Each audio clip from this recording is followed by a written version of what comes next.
দফায় দফায় রাজনৈতিক দলগুলোর সাথে আলোচনা করেও সংস্কারে আশাব্যঞ্জক অগ্রগতি হয়নি, এমন মন্তব্য করেছেন জাতীয় ঐক্যমত্য কমিশনের সহসভাপতি আলী রিয়াজ তার সংখ্যা জুলাই সনদ প্রণয়ন না হওয়া নিয়ে।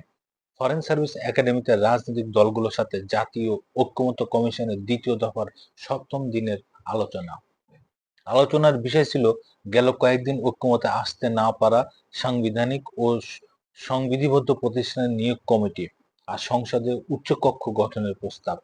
বিএনপি দাবি সাংবিধানিক প্রতিষ্ঠানের নিয়োগ কমিটির চেয়ে সাংবিধানিক প্রতিষ্ঠানগুলোর নিজস্ব আইন সংস্কার ও সংশোধন করা।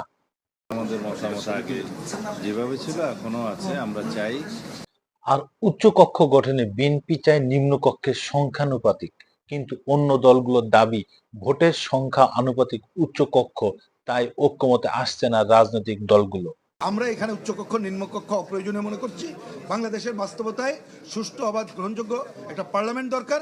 এদিকে রাজনৈতিক দলগুলোর সাথে আলোচনার অগ্রগতি আশাব্যঞ্জক নয় বলে উল্লেখ করে আলী রিয়াজ বলেন, জুলাই মাসের মধ্যে অবশ্যই এই প্রক্রিয়ার একটা পরিণতির দিকে যেতে হবে।